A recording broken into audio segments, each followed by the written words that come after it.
Hello and welcome to the show. In the past on the podcast, I've spoken about how we can take a multidisciplinary approach to improving our businesses because there are things that people do in other industries which, if we adopt all these best practices, will make us better and more sound at the end of the day. And one of those examples that I've given in the past has been the idea of the decision making unit or the DMU, as people in the construction space and the engineering space like to call it. You know, those people like the acronyms. So if you're doing some research into that area, don't be surprised the number of acronyms that you come across when you're looking at construction people, project management people, engineering people. So that's it. The acronym, the DMU, the decision making unit. And the idea behind the decision making unit is that if you're trying to court a several number of people for a project, if you're trying to seal the deal, then you're not going to be effective until you know who the key stakeholders are in arriving at the decision. So if the key stakeholders involves a number of individuals, let's say five or six, but you're only talking to two, then you know that your chances of sealing the deal are not robust. They are not high. So let's give an example. For someone in the construction or in the engineering space, let's say you work at with Julius Berger, for instance. Or anyway, I'm told that it's Julius Berger. That's what I'm told. But since those of us in this part of the world, in Nigeria, we call it Julius Berger, let me stick to the Nigerian pronunciation. So let's say you work with Julius Berger or Dantata or any of these other companies, and you're trying to seal the deal to build a bridge or an expressway, or you work with our contractors or any of the other contractors around here. Now, you know that your stakeholders probably are um, some ministry officials. Depending on how big the project is, you might need to have someone in on the presidency. What else? You also need some local stakeholders, maybe people like if you're based in Abuja, who knows? Maybe members of the Abuja Municipal Council, people on the grassroots level need to be taken along. You probably need to have someone on the inside when it comes to the Ministry of Works. I think there's a Ministry of Public Works or something like that. So you have someone in on the Ministry of Works. Now, I'm not involved in this industry, so I am just guessing. Let's say you're an engineer listening to this podcast and you think that some of the things I've said are outlandish, maybe like on the presidency. It's possible that the presidency might not need to be brought in. But the bottom line that I'm trying to make is that for a project such as this, you can see that you don't just have one buyer because there are key stakeholders. That yes, at the end of the day, the government might pay for the project, but you might have to be toasting, cajoling, persuading, and building relationships with people in key sectors. So some people at the grassroots level. So you have someone in municipal council, you have someone at the ministry level, and on, and possibly even maybe trying to talk to and build relationships with banks for when it comes time to finance the deal. So you can see that in complex and complicated sales scenarios like this, having an idea of a decision making unit and who the key stakeholders are is absolutely pivotal. Because if you spend all your time talking with people at the grassroots level, let's say the municipal council, but you're not talking to people in the Ministry of Works, then of course your chances for sealing the deal are going down, and in fact might be minuscule. Because in this case, we've spoken about, we've fused out on a number of stakeholders, and in this scenario, you're only talking to one. So your chances of closing the deal are little to none.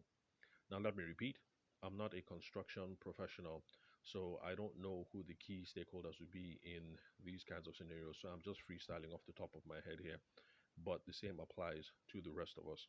So for those of us in the wedding and the event space, we can take this kind of reasoning to try and figure out who the critical stakeholders are, map out the decision making unit, and then that informs our plan by which we're going to attack this problem.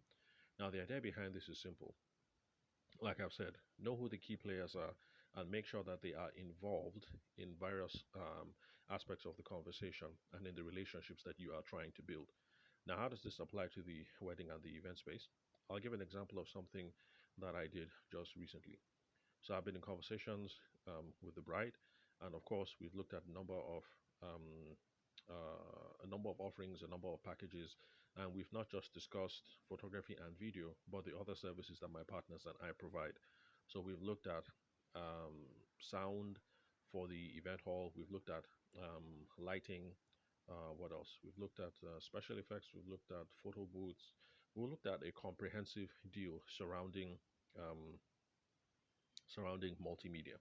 And then, of course, I started asking the key questions. Um, what does Oga think? By Oga, I mean her husband to be. Because for me, I like to keep these things nice and conversational, not very formal. So she hasn't told me what his name is. I'm not going to press. So I keep on referring him to him as different things. Mr. Charming, Oga, your husband to be, your better half. I call him different things. So, asking like, what does he think? When is he going to be in town? When can we meet? And of course, I'll be getting pushback that, he doesn't want to talk to me. He prefers to go through her and all of that. And I don't have a problem with that. I mean, continuing the conversation with will be ideal if you have most of the decision makers on board. But seeing that the wedding is going to be next year, is still several months away, I can understand why a husband to be would be hesitant. But eventually, we get to the stage where we're talking real hard facts. And so, to qualify, to be sure that I have the right decision making unit, is something I just put to her. I just told her, hey, that look, after all, the wedding day is all about you, and you're the bride here, so everything falls on your head. Whatever it is you say you want, just say it, and he'll go along. And that's when she laughed and she said, "Oh, actually, it doesn't work that way. That in our part of the country, is the groom's family who is responsible for these sorts of things." And then, of course, I used that as an opportunity to, have some light conversation and build rapport as well. I was like, oh, yeah, that's true. That's how things happen in my place as well. Now, for the traditional wedding, we would go over to the bride's place. But then for the white wedding, the court wedding, the church wedding, the more formal stuff, that falls into the groom's family. And then I asked, oh, where are you from? She's like, oh, I'm from Yobe. Some conversations back and forth, rapport building, saying that we're both okay. Yobe is not North Central. Okay, well, actually, it's farther from North Central. But anyway, there's some common similarities there between our part of the country in Nigeria and mine, at least on a superficial level. But by making that question, by making that push, by putting the challenge that, hey, you're the bride, so after all, it all falls down to you at the end of the day, I got a sense of who the decision making unit is, and that it absolutely includes her husband. He can't be cut out of the picture, and his own side of the family, because traditionally that is how things are done. And in fact, it's a problem that some of us who have been raised in Lagos, or at least started our businesses in Lagos, in the wedding and the event space, is a problem that some of us fall into, because in that part of the world, in the West, is that Western Nigeria or Southern Nigeria? Okay, let's say. Well, I'm not sure. Anyway, but basically, in Lagos, Ilorin, Oshun, those environs there. Um, a lot of the wedding falls to the bride family. And so if you started your business career there in the event space, you just assume that the key decision makers are the bride and her family members. But then you move to other parts of the country, like I am currently right now in Abuja. I'm not sure what it is in other parts of the country, like the East, or what operates in your own part of the world, because I hear that in Poland, they have some interesting wedding customs that are similar to ours. Because while I was a civil servant in Scotland, I got to interact with people from different parts of the world, the Russians, the Polish, get to see how people do different things in other parts of the world. And yeah, so in different parts of the world, it might not be the case that the bride is the only person that you should be talking to, or her parents. The decision making unit might be wider. So, this is just an example how using this idea of the decision making unit and critical stakeholders increases our chance of growing the sale. So, now that I've gotten confirmation for sure that we can cut out the groom's family, that's going to be a key part of my strategy moving forward to make sure that we secure the deal, not just for wedding photography and video, but also for the rest of the multimedia aspects of the wedding, the photo booth, the light, the sound, the after effects, and all that jazz. So, in whatever business that you're involved in, whether you're involved in real estate or alternative energy solutions, because you sell solar panels, or maybe you run a fishery, or you sell chickens, or you sell eggs, whatever it is, you always have to have in mind this idea of the decision making unit and what the critical path is for making decisions. So if you sell eggs, you need to know if the decision making unit for the hotel, you need to know if you have to talk to the general manager or the owner or the operations manager, or if it's the head chef, or if it's a combination of any number of these people, because this is what is going to help you seal the deal. If it'll be understandable if you meet the head chef or the head of kitchen and start the negotiations with him, but at the end of the day, you might find out that the head chef doesn't have any executive power when it comes to writing checks. So he might think it's a good idea, but he doesn't cut the checks. If the person who cuts the check is the owner or the general manager, then you might be out of luck. So figure out from the beginning what the decision making unit is, what the critical decision making process is, and make sure that you involve all these people at the right time in the conversations and when it comes to building the relationships. These are things that you can do that will help increase your chance of closing the sale and building your business better.